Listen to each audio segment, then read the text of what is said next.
Hello, welcome back to my channel. তো আজ আমরা যে ক্লাসটা করতে চলেছি সেটা ক্লাস 10-এর এনসিইআরটি বইয়ের কেমিস্ট্রি চ্যাপ্টার, যেটা রেলওয়ে সায়েন্স এক্সামিনেশনের জন্য অত্যন্ত মানে উপযুক্ত এবং ইম্পর্টেন্ট ক্লাস। সেটা হলো কেমিক্যাল রিয়াকশন অ্যান্ড ইকুয়েশন, যাকে বলা হয় রাসায়নিক সমীকরণ এবং রাসায়নিক বিক্রিয়া। তো আমরা কী কী এখান থেকে কমপ্লিট করিয়েছি এনসিইআরটি বাংলাতে, যেহেতু আমরা বাংলায় এনসিইআরটি ক্লাস কমপ্লিট করছি, সেখানে আমরা ক্লাস টেনের মোটামুটি ক্লাস নাইনের আমরা chemistry bio, actually Bangla NCERT যদি বলি, যে এর বাংলা এনসিইআরটির ক্লাস নাইনের কেমিস্ট্রি, বায়ো, ফিজিক্স প্রত্যেকটা ক্লাস কমপ্লিট করিয়েছি। এবং এদের এক্সাম্পলার, যেটা বলা হয় যে এনসিইআরটির কোশ্চেন বুকলেট, যেখান থেকে অ্যাকচুয়ালি রেলওয়ের এক্সামিনেশনের কোশ্চেনগুলো আসে এবং এখন আসছে, এলপি যে এখন অনগোয়িং এক্সামিনেশন, এখান থেকেও অনেক কোশ্চেন আসছে। তো এদের তিনটেরই এক্সাম্পলার আমরা কমপ্লিট করিয়েছি, টেক্সট পড়ে কমপ্লিট করিয়েছি, এদের এক্সাম্পলার কোশ্চেন সলভ করিয়েছি, এক্সাম্পলারে কোশ্চেন সলিউশন করিয়েছি।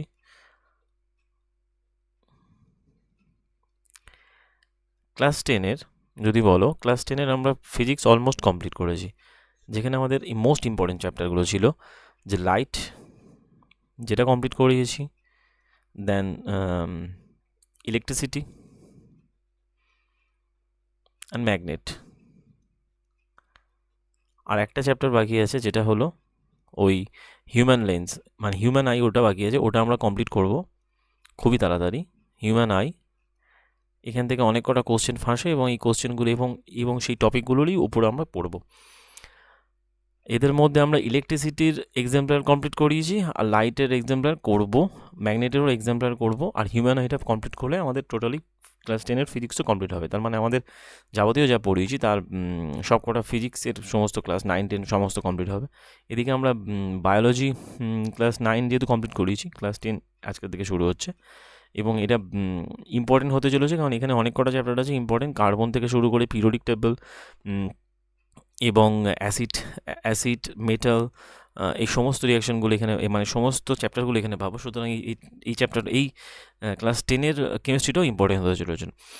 তাহলে এগুলো শুধুমাত্র যে কোনো একটা পরীক্ষার পার্সপেক্টিভ না, এটা রেলওয়ে তো এক্সামিনেশান আছেই, রেলওয়ে বিশেষ করে এলপি, টেকনিশিয়ান, জেই, এনটিপিসি এবং গ্রুপ ডি ও প্যারামেডিক্যাল, তাছাড়াও এসএসসির এক্সামিনেশনের জন্য কিন্তু এই ভিডিওগুলো খুব ইম্পর্টেন্ট হতে চলেছে, মানে এগুলো অ্যাসেট বলা যেতে পারে। তো আর এর উপরে বিভিন্ন কোশ্চেন্স, মানে পিওয়াইকিউজ কোশ্চেন্সও আমরা দেখব, সেগুলো আমরা শুরু করছি, কাজ চলছে এবং সেগুলো খুবই তাড়াতাড়ি শুরু হবে, মোটামুটি শুরু হবে খুবই তাড়াতাড়ি। যাই হোক, তাহলে চলো ভিডিওটা শুরু করা যাক এবং আমরা ডিটেলস দেখি চ্যাপ্টারটা কী বলতে চাইছে। তো প্রথমে চলে আসছে, বলা হয় যে প্রথম চ্যাপ্টার কেমিস্ট্রি, সেটাকে বলা হয় রাসায়নিক বিক্রিয়া এবং তার সমীকরণ। তো সেখানে দেখা যাচ্ছে এটাই যে দৈনন্দিন জীবনে সংঘটিত এমন কতগুলো বিষয়, যেগুলো আমরা দিয়ে এই বিক্রিয়াটিকে, মানে এই চ্যাপ্টারটাকে আমরা ব্যাখ্যা করব। তার মধ্যে যেমন হচ্ছে কি, প্রথমে রয়েছে কি, ওই যে গ্রীষ্মকালে ঘরের উষ্ণতায় দুধ রেখে দেওয়া, লোহার তৈরি তাওয়া পাত্র পেরেক আর্দ্র বাতাসে রেখে দেওয়া, আঙুর গেঁজিয়ে ওঠা, খাবার রান্না করা হয় যখন, আমাদের দেহে যে খাবার হজম হয়, আমাদের যে শ্বাস প্রশ্বাস প্রক্রিয়া, সমস্ত কিছু প্রক্রিয়া, এবং এই সমস্ত ঘটনাগুলো প্রাথমিক বস্তুটার প্রকৃতি এবং তার বৈশিষ্ট্যটা কিছু পরিবর্তন হলেও আমরা সাধারণত বস্তুর ভৌত এবং রাসায়নিক পরিবর্তন সম্পর্কে জেনেছি, এবং যখন কোনো রাসায়নিক পরিবর্তন ঘটে তখন আমরা বলতে পারি যে রাসায়নিক বিক্রিয়া সংঘটিত হয়েছে। তো সেক্ষেত্রে আমরা রাসায়নিক বিক্রিয়া সংঘটিত হয়েছে এই ব্যাপারটাকে আমরা বলতে পারি, এবং এখানে কয়েকটা এক্সাম্পলের সাহায্যে প্রকাশ করা। যেমন একটা, যদি টেস্ট টিউবে যদি লেড নাইট্রেট লেড নাইট্রেট এবং তাতে পটাশিয়াম আয়োডাইড দিলে যে রিয়াকশন হবে, লেড আয়োডাইড উৎপন্ন হবে এবং দেখুন তার সাথে ওই পটাশিয়াম নাইট্রেট উৎপন্ন হবে। তো এবং এই ম্যাগনেসিয়াম ফিতা, যেমন ম্যাগনেসিয়াম ফিতার টুকরো চকচকে সাদা শিকাসহ জলে এবং সেটা সাদা গুঁড়োতে পরিণত হয়। এই গুঁড়ো ম্যাগনেসিয়াম অক্সাইড গুঁড়ো এবং বাইরের উপস্থিতিতে ম্যাগনেসিয়াম অক্সিজেন এই যে বিক্রিয়ার ফলে রাসায়নিক বিক্রিয়ার ফলে এটা তৈরি হয়েছে। এরকম অনেক এক্সাম্পল আমরা জানি, তো আমরা অত কিছু যাবো না, চলে যাবো ডাইরেক্ট কেমিক্যাল ইকুয়েশনের যে চ্যাপ্টারটাতে, মানে কেমিক্যাল ইকুয়েশনের যে ডিটেলসে। তো এখানে বলা হচ্ছে যে কেমিক্যাল ইকুয়েশন কি, যে রাসায়নিক বিক্রিয়াকে যতক্ষণে আমরা যতটা সহজভাবে প্রকাশ করা যায় তার মধ্যে এটা অন্যতম, যেখানে বিক্রিয়ক হচ্ছে কি ম্যাগনেসিয়াম, যেটা অক্সিজেনের উপস্থিতিতে দহন হচ্ছে হয়ে বিক্রিয়াত পদার্থ উৎপন্ন করছে ম্যাগনেসিয়াম অক্সাইড, Mg+O2 থেকে MgO। তো এখন এই যে কেমিক্যাল ইকুয়েশন এই যে তৈরি হলো, যে একটা রাসায়নিক পদার্থ পরিবর্তনে একটা নতুন বিক্রিয়ক মানে নতুন পদার্থ তৈরি হলো।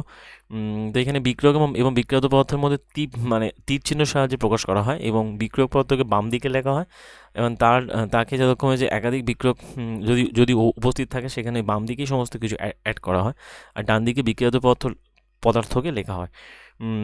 এবং মাঝখানে তীর চিহ্নটা বিক্রিয়াটির দিকটাকে নির্দেশ করে। এবার সেখান থেকে এইটুকুনি আমরা জানলাম। এরপরে যেটা জানবো সেটা হচ্ছে কি যে রাসায়নিক সমীকরণ লেখার নিয়ম বা পদ্ধতি, এগুলো অতটা জানার দরকার নেই, কারণ এখান থেকে আমরা মোটামুটি দেখলাম কীরকমভাবে একটা কেমিক্যাল রিয়েকশন লিখতে হয়। এবার যেটাতে আমরা মেন ফোকাস করবো সেটা হলো যেটাকে বলা হয় ব্যালেন্স। এখান থেকে কয়েকটা কেমিক্যাল ইকুয়েশন দিয়ে তার ব্যালেন্স করতে হবে, সেই ব্যালেন্সটাদের দিকে দেখবো। যেমন ধরো এই রিয়াকশনটা যেমন বলা হচ্ছে জিঙ্ক সালফিউরিক অ্যাসিডের সঙ্গে জিঙ্ক প্লাস সালফিউরিক অ্যাসিড, জিঙ্কের সাথে সালফিউরিক অ্যাসিড বিক্রিয়া করলে জিঙ্ক সালফেট প্লাস হাইড্রোজেন উৎপন্ন করছে, তাহলে Zn+H2 থেকে Zn+SO4 প্লাস H2।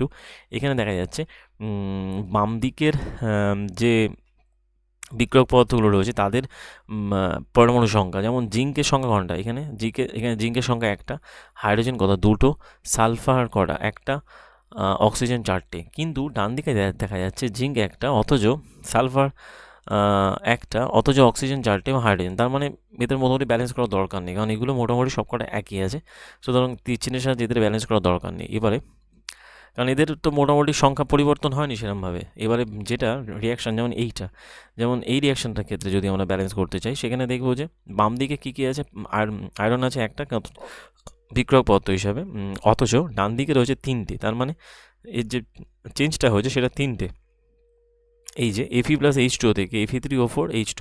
তাহলে এখানে বাম দিকে ছিল একটা, ডান দিকে হয়েছে তিনটে।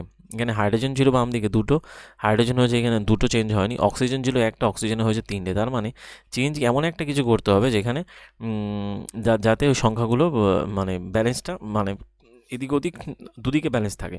তাহলে এখানে যদি আমি 3 অ্যাড করি তাহলে আমার Fe3 হবে। যদি আমি এখানে 3 অ্যাড করি তাহলে আমার Fe3 হচ্ছে। তাহলে O4 কী করে পাবো? O4 পেতে গেলে আমাকে এখানে কী করতে হবে? 4 করতে হবে। তা যদি এখানে 4 করি তাহলে আমার কি হচ্ছে? Fe3O4 হচ্ছে। তাহলে 8টা হচ্ছে। এখানে আছে দুটো, তার মানে এখানে কী করতে হবে? এখানে আমার 4 করতে হবে। করলে আমার ব্যালেন্স হলো Fe3O4 8টা। তার মানে কতগুলো হলো? 3টে, এখানে 4টে, 8টা। এর হাইড্রোজেন 8টা, অক্সিজেন 4টে। হাইড্রোজেন 8টা, 4 দুগুণে 8, আর অক্সিজেন 4টে। তার মানে আমরা এখান থেকে ব্যালেন্স করতে পারলাম এখানে মোটামুটি। তাহলে এই নিয়ম অনুযায়ী এখানে ওই ইকুয়েশনটা দেখানো, যেমন এখানে এটাকে সলভ করা হয়েছে, যে বলেছে বিক্রিয়ত পদার্থের সাথে, যেমন এই Fe3O4 এখানে আংশিক সমীকরণের ক্ষেত্রে, তাহলে প্রথমটার ক্ষেত্রে হাইড্রোজেন 8টা। তো এটা অনেকটা ডিটেলসে গিয়েছে, সে অত ডিটেলসে যাওয়ার দরকার নেই। মোটামুটি ওই প্রসেসে করলে যথেষ্ট সহজে এবং যথেষ্ট কুইকভাবে আমরা সংখ্যাগুলো ব্যালেন্স করতে পারবো, কারণ পরীক্ষা তো সময়টা খুবই সীমিত, সুতরাং সেরকমভাবে আমাদেরকে পড়তে হবে। যাই হোক, তারপরে চলে আসছি আমরা যে রাসায়নিক সমীকরণের ভৌত অবস্থা এগুলো হলো। তো এবারে এদের ভৌত অবস্থায় কীগুলো চিহ্নিত করা যায়, হ্যাঁ এইটা একটা ইম্পর্টেন্ট ব্যাপার। অনেক সময় পরীক্ষায় পড়ে যে ভৌত অবস্থাগুলোকে মানে ঠিক আছে না ভুল, এবং এটাকে জাস্ট দেখা। যেহেতু এখানে এমসিকিউ কোশ্চেন আমরা সলভ করবো, তাহলে এখানে তরল অবস্থা, গ্যাসীয় অবস্থা, জলীয় দ্রবণ এবং কঠিন অবস্থাকে শনাক্ত করার জন্য গ্যাসকে আমরা জি দ্বারা প্রকাশ করছি, তরলকে আমরা এল দ্বারা, জলীয় অবস্থাকে AQ দ্বারা এবং ঠিক কঠিনকে এস দ্বারা প্রকাশ করছি। বিক্রিয়ত পদার্থ যদি জলের মধ্যে দ্রবীভূত থাকে এবং জলীয় দ্রবণকে AQ দ্বারা প্রকাশ করা হয়ে থাকে, ঠিক আছে। এবং সেটা আমরা পরবর্তীকালে দেখবো AQ হিসেবে কোনটা প্রকাশ করা হচ্ছে। যে সাধারণত ভৌত অবস্থা রাসায়নিক সমীকরণে উল্লেখ করা হয় না, যদি এটা একটা নির্দিষ্ট প্রয়োজনীয়তা থাকে। তো সাধারণত উল্লেখ করা থাকে না, এবং এমসিকিউতে এমনটা থাকে না। জাস্ট এখানে ব্যালেন্স দিতে হয় এবং রিয়াক্ট্যান্টের নামগুলো মনে রাখতে হয়। তো যে এখানে যেমন হচ্ছে কার্বন মনোক্সাইডের সাথে যদি হাইড্রোজেন বিক্রিয়া করি, সিও প্লাস H2 থেকে বিক্রিয়া করি 2H2, সিও প্লাস 2H2 থেকে যদি বিক্রিয়া করি উৎপন্ন হয় CH3OH। এটা লিকুইড হিসেবে উৎপন্ন হচ্ছে। যেমন এটা 340 ATM টেম্পারেচারের দরকার হয়, ATM ঠিক প্রেশারের দরকার হয়। আবার 6CO2 এটা যে ফটোসিনথেসিস রিয়াকশন, এটা তো সালোক সংশ্লেষ রিয়াকশন। এখানে কি হয়, এখানে গ্লুকোজ উৎপন্ন হয়, তার সাথে কি উৎপন্ন হবে 6O2 plus 6H2, photosynthesis reaction, যেটাকে বলা হয় সালোক সংশ্লেষ রিয়াকশন। ঠিক আছে, এখানে মোটামুটি তারপরে চলে আসে ধাপগুলো, যে কি, তো এটা অ্যাকচুয়ালি সূর্যালোক বা ঠিক ক্লোরোফিলের উপস্থিতিতে সম্পন্ন হয়, যেখানে গ্লুকোজ উৎপন্ন হয়ে থাকে। তারপরে মোটামুটি তাহলে এর যে কোশ্চেনগুলো মোটামুটি আমরা সব মানে এর ডিটেলস আমরা দেবো। এরপরে যেটা চলে আসে সব থেকে যে ইম্পর্টেন্ট, সেটা হলো রাসায়নিক বিক্রিয়া প্রকারভেদ, যাকে আমরা বলি যে কেমিক্যাল রিয়াকশানের মানে ডিফারেন্সিয়েশন। তো বিভিন্ন যে রয়েছে, তার মধ্যে রয়েছে প্রথমে সংযোজন বিক্রিয়া। সংযোজন বিক্রিয়া বলতে কী বোঝা যাচ্ছে? সংযোজন বিক্রিয়া বলতে বোঝা যাচ্ছে যে এমন একটা প্রক্রিয়া যেখানে এমন একটা রাসায়নিক বিক্রিয়া যেখানে দুই বা ততোধিক পদার্থকে সংযুক্ত হয়ে একটা ঠিক নতুন পদার্থ উৎপন্ন হয়। বলা হয় যে রাসায়নিক বিক্রিয়া কোনো যৌগ বা উপাদানগুলো জাস্ট প্রত্যক্ষ মানে যৌগ বা উপাদানগুলো প্রত্যক্ষ সংযোগ ঘটে, এবং সেই বিক্রিয়াকে বলা হয় কম্বিনেশন বিক্রিয়া, বা একে ডাইরেক্ট কম্বিনেশনও বলা হয়। যেমন ক্যালসিয়াম অক্সাইড এর সাথে জলে বিক্রিয়া হয়ে উৎপন্ন হয় কলিচুন, অথবা কার্বনের সাথে অক্সিজেন বিক্রিয়া হয়ে উৎপন্ন হচ্ছে কার্বন ডাইঅক্সাইড। এগুলো ডাইরেক্ট কম্বিনেশন বিক্রিয়া হচ্ছে, এগুলো ডাইরেক্ট কম্বিনেশনের মধ্যে পড়ছে। যেমন এই কার্বন ডাইঅক্সাইড একটা গ্যাস উৎপন্ন হচ্ছে, ব্যাস হয়ে গেল। যেমন CaO, একে বলা হয় কলিচুনের ঠিক পরিচুন, একে অ্যাকচুয়ালি বলা হয় পোড়াচুন। ঠিক পোড়াচুনের সাথে জল মেশালে উৎপন্ন হয় কলিচুনের সাথে আবার কলিচুন প্লাস তাপ উৎপন্ন হয়। এখন এই ক্যালসিয়াম অক্সাইড এবং জল একত্রে যুক্ত একটা বিক্রিয়ত পদার্থ উৎপন্ন করছে, এটাকে বলা হয় কলিচুন বা ক্যালসিয়াম হাইড্রক্সাইড বলা হয়। তো এইরূপ বিক্রিয়াটা যেখানে দুই বা ততোধিক বিক্রিয়ক পদার্থ থেকে একটা মাত্র বিক্রিয়ত পদার্থ উৎপন্ন হয়, তাকে বলা হয় সংযোজন বিক্রিয়া। একে বলা হয় যে অ্যাডিশন বা যে ওই কম্বিনেশন বিক্রিয়া, দুটো পদার্থ থেকে একটা পদার্থ উৎপন্ন হয়েছে। মানে এটা তাপটা জাস্ট এরকম পদার্থ না, এটা জাস্ট এটা বিক্রিয়া, এটা তাপ উৎপাদক প্রক্রিয়া বলে সেই জন্য ব্যাখ্যা করা হয়েছে। যাই হোক, তাহলে কী হলো কম্বিনেশন রিয়াকশানের ক্ষেত্রে, যে দুটো পদার্থ থেকে যে কোনো একটা পদার্থ উৎপন্ন হবে। যেমন C+O2 থেকে CO2 হতে পারে, H2 প্লাস O2 থেকে H2O হতে পারে। সেখানে আবার ব্যালেন্স দরকার হবে 2H2O। যদি আমরা করি এখানে H2, দুটো বিক্রিয়ক থেকে একটা পদার্থ উৎপন্ন হবে। H2 প্লাস O2 থেকে উৎপন্ন হচ্ছে H2O। এখানে ব্যালেন্সটা তাহলে কী হবে, 2H2 বলা হয় চারটে, তাহলে হলো 2H2 হয়ে গেল ব্যালেন্স। কারণ যেহেতু এখানে হাইড্রোজেন চারটে, এখানে হাইড্রোজেন যেরকম যে দুটো, এখানেও দুটো, বাট এখানে তো তাহলে এখানে অক্সিজেন আছে একটা, তাহলে এখানে ব্যালেন্স করতে হবে, সেই জন্য দুই গুণ করে দিলে দুদিকে ব্যালেন্স হয়ে গেল। তার মানে আমরা এখান থেকে ব্যালেন্সও করে নিলাম খানিকটা। এরপরে যেটা চলে আসে সেটা হচ্ছে কি এর ওই কয়েকটা এক্সাম্পল আর কি। যেমন ক্যালসিয়াম হাইড্রক্সাইডের সঙ্গে যদি এই যে ক্যালসিয়াম হাইড্রক্সাইড যেটা কলিচুন উৎপন্ন হলো, তার সাথে যদি কার্বন ডাইঅক্সাইড বিক্রিয়া করে উৎপন্ন ক্যালসিয়াম কার্বনেট, এটাই অ্যাকচুয়ালি হচ্ছে কি বলা হয় যে ওই ক্যালসিয়াম কার্বনেটের বলা হয় ক্যালসিয়াম কার্বনেট, বা বলা হয় যে চুনাপাথর, যেটাকে বলা হয় ক্যালসিয়াম কার্বনেট, বলা হয় চুনাপাথর। এই চুনাপাথর থেকেই তো আমরা পাই, চুনাপাথর থেকে আমরা ক্যালসিয়াম অক্সাইড পাই, ক্যালসিয়াম অক্সাইড থেকে জল দিয়ে কলিচুন, আবার কলিচুনের সাথে আবার কার্বন ডাইঅক্সাইড বিক্রিয়া করে উৎপন্ন করে চুনাপাথর টাইপের এইরকম ব্যাপার। তো এটাকে এছাড়া ওই যে হাইড্রোজেন গ্যাস, এই তো হয়ে গেল। তো সহজ ভাষা বলতে পারি সকল যে সকল বিক্রিয়াতে দুই বা ততোধিক পদার্থ পরস্পর মিলিত হয়ে একটা বিক্রিয়াত পদার্থ উৎপন্ন করে, তাকে বলা হয় সংযোজন বিক্রিয়া। এখন এখানে দেখেছি প্রচুর পরিমাণে তাপ উৎপন্ন হয়েছে, ফলে বিক্রিয়াটা ঠিক মিশ্রণটা উত্তপ্ত হয়। যে সকল বিক্রিয়াত পদার্থ উৎপন্ন হওয়ার পাশাপাশি তাপ উৎপন্ন হয়, তাকে বলা হয় উৎপাদক রাসায়নিক বিক্রিয়া। তাপ উৎপাদক রাসায়নিক বিক্রিয়া। যেমন প্রাকৃতিক গ্যাসের দহন করলে কি হয়? প্রাকৃতিক গ্যাসের দহন করলে যে CH4 প্রাকৃতিক গ্যাস মানে মিথেনের সাথে আমরা যদি অক্সিজেন বিক্রিয়া করে উৎপন্ন হয় CO2 প্লাস H2O। তো এছাড়া ওই শ্বসন বিক্রিয়া, যেটা আমরা শ্বাসকার্য চালাই, যেখানে গ্লুকোজ দহন হয়ে শক্তি উৎপন্ন হয়, এগুলোকে তাপ উৎপাদক বিক্রিয়া বলা হয়। যেমন গ্লুকোজ C6H12O6 সঙ্গে যদি অক্সিজেন, মানে যখন আমরা শ্বাস প্রশ্বাস নিচ্ছি অক্সিজেন দহন হচ্ছে, হয়ে কার্বন ডাইঅক্সাইড উৎপন্ন হচ্ছে, এবং H2O প্লাস শক্তি উৎপন্ন হয়। তো এই শাকসবজি পচনের ফলে জৈব সার তৈরি, সেটা একটা তাপ উৎপাদক বিক্রিয়া। যেখানে একটা মাত্র বিক্রিয়ত পদার্থ তৈরি হয়, তার পাশাপাশি তাপ উৎপন্ন হয়, তার শনাক্তকরণ করতে বলেছে এখানে কয়েকটা রিয়াকশনের মাধ্যমে, যে এই যে এখানে জানার দরকার নেই। তারপরে চলে আসছে যেটাকে বলা হয় ডিকম্পোজিশন বা বিয়োজন বিক্রিয়া। ডিকম্পোজিশন বিক্রিয়া হলো বলা হয় যে বিক্রিয়া কোনো যৌগিক পদার্থ বিয়োজিত হয়ে নতুন ধর্মবিশিষ্ট এক বা একাধিক পদার্থে পরিণত হয় তাকে বলা হয় বিয়োজন বিক্রিয়া। যেমন বিয়োজন বিক্রিয়া এক্সাম্পলের মধ্যে ওই যে মানে যেটা আমাদের প্রথমেই মাথায় আসে সেটা হলো ক্যালসিয়াম কার্বনেট। ক্যালসিয়াম কার্বনেটকে হিট দিলে সেটা বিয়োজিত হয়ে ক্যালসিয়াম অক্সাইড প্লাস ওটু উৎপন্ন হয়, একদম ওটু গ্যাস। এটাই হলো পোড়াচুন, এটাই হলো পোড়াচুন। আবার এর সাথে যখন আমরা জল যুক্ত করব তখন উৎপন্ন করবে CaOH whole two, CaOH whole two উৎপন্ন করবে। তো যাই হোক, মোটামুটি বিয়োজন বিক্রিয়া ডিকম্পোজিশন বিক্রিয়াটা এরকম দাঁড়াচ্ছে যেরকম যে সবুজ বর্ণে ফেরাস সালফেট মানে ফেরাস সালফেটকে যতক্ষণ তাপ দিলে ফেরাস অক্সাইড উৎপন্ন হয়, তার সাথে সালফার ডাইঅক্সাইড এবং সালফার ট্রাইঅক্সাইড উৎপন্ন হয়। তো এটা তো যতক্ষণে যে ওই সবুজ বর্ণে পরিবর্তন, সেটা ফেরাস সালফেটের সবুজ বর্ণে পরিবর্তন হয় যতক্ষণ উত্তপ্ত করলে। তো ফেরাস সালফেটের বর্ণটা যতক্ষণ ফেরাস সালফেট হয়ে থাকে সবুজ বর্ণ হয়ে থাকে। তো এখানে এই যে কালারগুলো অনেক সময় পরীক্ষায় পড়ে, তো উত্তপ্ত এগুলো যখন আমরা মানে ইয়ে করবো, যতক্ষণ এক্সাম্পলারের কোশ্চেন সলিউশন করবো এবং পিওয়াইক ইউজ করবো, তখন এগুলো নিয়ে একদম খুঁটিয়ে আরও এর ডিটেলস কোশ্চেনগুলো দেখবো, যেখানে আর কি যাতে কোনো কোশ্চেন্স আমাদের না মানে বাকি পড়ে থাকে সেটা আমরা দেখব। তো এখানে যথাক্রমে ইয়ে হয়ে থাকে যে ফেরাস সালফেটের কালার, ফেরাস সালফেট যে কালার যথাক্রমে কী হয়ে থাকে সেটা সবুজ বর্ণ সম্ভবত হয়ে থাকে।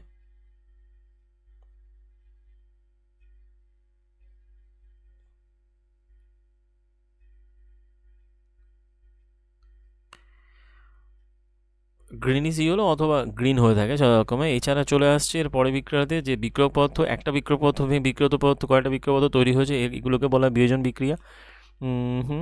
যেমন ওই কেলাস যেটা, এর অ্যাকচুয়ালি এফিএসের উপরে কেলাসটা জল ত্যাগ করে বর্ণের পরিবর্তন হয়, ফলে ফেরিক অক্সাইড সালফার ডাইঅক্সাইড বিয়োজিত হয়।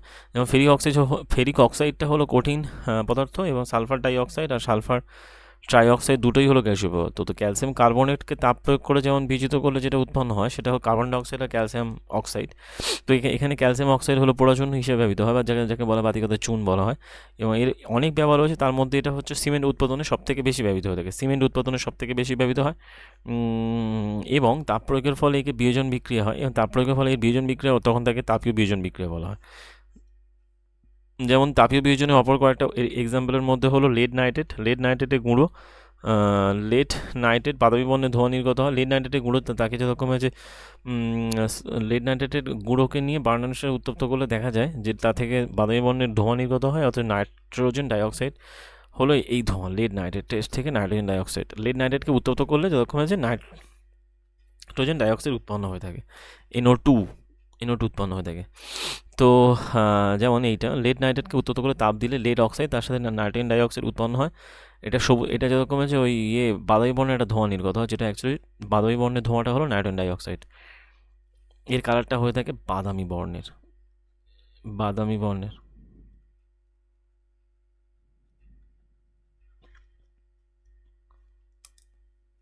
তো এরপরে চলে আসছে কোনটা বিয়োজন বিক্রিয়া সম্পাদন করে থাকি, তারপরে চলে আসছে এটাই যে একটা যে সাদা বর্ণের সিলভার ক্লোরাইডকে উত্তপ্ত করলে যতক্ষণ সেটা ধূসর বর্ণের সিলভার পরিণত হয়, এগুলোকে উত্তপ্ত করলে বা একে সূর্যালোকের উপস্থিতিতে রাখলেই যতক্ষণ সিলভার ক্লোরাইডটা বিয়োজিত হয়ে উৎপন্ন হয় সিলভার এবং তার সাথে ক্লোরিন।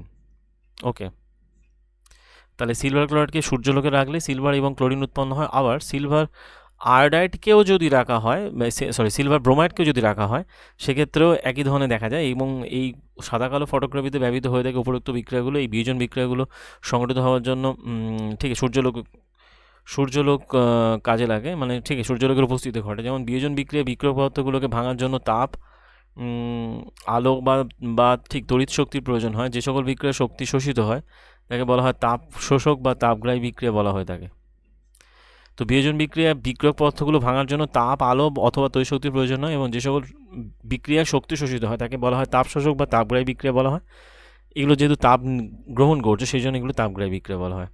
যেমন একটা টেস্ট টিউবে যদি বেরিয়াম অক্সাইড নেওয়া হয়, মানে তাতে অ্যামোনিয়াম ক্লোরাইড যদি যুক্ত করা হয়, দেখা যাবে যে টেস্ট টিউবকে স্পর্শ করলে অ্যামোনিয়াম ক্লোরাইডটা বিজিত হয়ে অ্যামোনিয়াম হাইড্রক্সাইড এবং বেরিয়াম ক্লোরাইড অধক্ষিপ্ত হচ্ছে, সেখানে বেরিয়াম ক্লোরাইডটা অধক্ষিপ্ত হয়ে থাকে।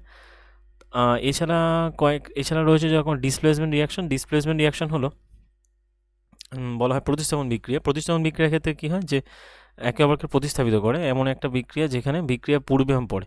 যেমন যেমন হচ্ছে কি এটার এক্সাম্পল এরকম করা যায় যে ফেরাস লোহার পিনের বর্ণ বাদামি লোহার পিনের সঙ্গে যদি কপার সালফেট বিক্রিয়া করানো হয় দেখা যাবে যে কপার সালফেটটা প্রতিস্থাপিত হয়ে ফেরাস সালফেট উৎপন্ন হচ্ছে এবং কপার ধাতু অধক্ষিপ্ত হচ্ছে। এই বিক্রিয়া আয়রন অপর একটা মৌল কপারকে কপার সালফেটের দ্রবণ থেকে প্রতিস্থাপিত করে বা সরিয়ে দেয়। এই বিক্রিয়া প্রতিস্থাপন বিক্রিয়া নামে পরিচিত। বলা হয় যে এবং সেক্ষেত্রে কী হয় যে আয়রনের সাথে যথাক্রমে যে বিক্রিয়া করে মানে আয়রনের সাথে কপার সালফেট বিক্রিয়া করে আয়রন সালফেট উৎপন্ন হয়, যেখানে অধক্ষিপ্ত হচ্ছে কে বলা হয় কপার ধাতু অধক্ষিপ্ত হয়। আবার জিঙ্কের সাথে কপার সালফেট বিক্রিয়াতে জিঙ্ক সালফেট উৎপন্ন হয়, সেখানে কপার আবার অধক্ষিপ্ত হয়ে থাকে। তো এগুলো প্রতিস্থাপন বিক্রিয়ার মধ্যে পড়ে। এছাড়া পিবি বলা হয় লেডের সাথে যখন আমরা কপার ক্লোরাইড বা কিউপ্রিক ক্লোরাইডে বিক্রিয়া করাই তখন লেড ক্লোরাইড উৎপন্ন হয়ে থাকে এবং কপার অধক্ষিপ্ত হয়। তো জিঙ্ক লেড কপার অধিক সক্রিয় মৌল, তাই কপারের যৌগ কপারকে প্রতিস্থাপিত করে থাকে। তাই কপারের যৌগ থেকে কপারকে এরা প্রতিস্থাপিত করে। জিঙ্ক লেড এবং আয়রন এবং জিঙ্ক লেড কপার এরা অধিক প্রতিস্থাপিত হয়ে থাকে। জিঙ্ক লেড কপার থেকে অধিক সক্রিয় মৌল, সেই জন্য আয়রনও যতক্ষণে করে যে আয়রন অপর মৌল কপারকে কপার সালফেটের দ্রবণ থেকে প্রতিস্থাপিত করে বা সরিয়ে নেয়, এই বিক্রিয়া প্রতিস্থাপন বিক্রিয়া। তো আবার এখানে রয়েছে ডাবল ডিসপ্লেসমেন্ট রিয়াকশান রয়েছে, যেখানে দুদিকেই মোটামুটি ডিসপ্লেসমেন্টটা অধক্ষিপ্ত হয়। যেমন বেরিয়াম ক্লোরাইডের দ্রবণে সাথে সোডিয়াম সালফেট যদি বিক্রিয়া করে বলা হয় সোডিয়াম সালফেট Na2SO4 এর সাথে BaSO2 বিক্রিয়া করে BaSO4 প্লাস সোডিয়াম ক্লোরাইড উৎপন্ন হয়ে থাকে। এটা মোস্ট ইম্পর্টেন্ট বিক্রিয়া, এটা ডাবল প্রতিস্থাপন বিক্রিয়ার মধ্যে পড়ছে। তাই সোডিয়াম সালফেটের সাথে বেরিয়াম ক্লোরাইড বিক্রিয়া করে বেরিয়াম সালফেট এবং সোডিয়াম ক্লোরাইড উৎপন্ন হয়ে থাকে। আর এক্সাম্পল যদি থাকে, যেমন বলা হয় যে বেরিয়াম সালফেটের সাদা অধক্ষেপ তৈরি হয়। এই যে বেরিয়াম সালফেট যে অধক্ষিপ্ত হচ্ছে সেটা যতক্ষণ সাদা অধক্ষেপ তৈরি হয় এবং Ba2+ সাদা অধক্ষেপ হয়ে যায় এবং অধক্ষেপ তৈরি হয় সালফার ডাইঅক্সাইড এবং Ba2+ বিক্রিয়ার দ্বারা। অপর বিক্রিয়ত পদার্থ যেটা সোডিয়াম ক্লোরাইড সেটা অ্যাকচুয়ালি দোকানে থেকে যায় এবং এরূপ বিক্রিয়াগুলোর মধ্যে আয়নের বিনিময় ঘটে এবং এদের সেই জন্য আয়নেরও বিনিময় ঘটে বলে সেজন্য একে বলা হয় দ্বিপ্রতিস্থাপন বিক্রিয়ার মধ্যে পড়ে। এখন ওই যে লেড নাইট্রেট আর পটাশিয়াম আয়োডাইড আমরা মিশিয়েছিলাম, তো সেখানে উৎপন্ন অধক্ষিপ্ত হয়েছিল কি পটাশিয়াম আয়োডাইড লেড আয়োডাইড এবং পটাশিয়াম নাইট্রেট। তো সেক্ষেত্রে ওটাও কিন্তু দ্বিপ্রতিস্থাপন বিক্রিয়ার মধ্যে পড়ে। যেমন হচ্ছে কি লেড নাইট্রেট PbNO3 সাথে যদি আমরা KI বিক্রিয়া করাই তাহলে PbI প্লাস KNO3, এটাও কিন্তু দ্বিপ্রতিস্থাপন বিক্রিয়া একটা এক্সাম্পলের মধ্যে পড়ছে। এটাও একটা দ্বিপ্রতিস্থাপন বিক্রিয়া এক্সাম্পলের মধ্যে পড়ছে। এরপরে চলে আসে যখন জ্বালন বিজন বিক্রিয়া। তো টোটাল চারটের মধ্যে এটা 5 নম্বর চলে আসছে নাকি, এটা 3 নম্বর। ডাবল ডিসপ্লেসমেন্ট 4 নম্বর, 3 নম্বরটা কোথায় গেল? 3 নম্বরটা দেখলাম আমরা হচ্ছে কি প্রতিস্থাপন 3 নম্বর, কম্বিনেশন ডিসপ্লেসমেন্ট, কম্বিনেশনের পরে হচ্ছে ডিকম্পোজিশন। হ্যাঁ, কম্বিনেশনের পরে আমরা ডিকম্পোজিশন দেখেছি। এরপরে চলে আসে তাহলে কি যে বলা হয় ওই জারণ বিজন অক্সিডেশন অ্যান্ড রিডাকশন বিক্রিয়া, যেখানে বলা হয় কপার পাউডার অক্সিডেশন মানে ওই জারণ বিজন বিক্রিয়া। বলা হয় যে কপার পাউডার পৃষ্ঠতলে কালো কপার অক্সাইড দ্বারা আবৃত করলে কেন কালো পত্র তৈরি হয়। তো কপারকে অক্সিজেন উত্তপ্ত করলে কি হয়, কপার অক্সাইড উৎপন্ন হয়।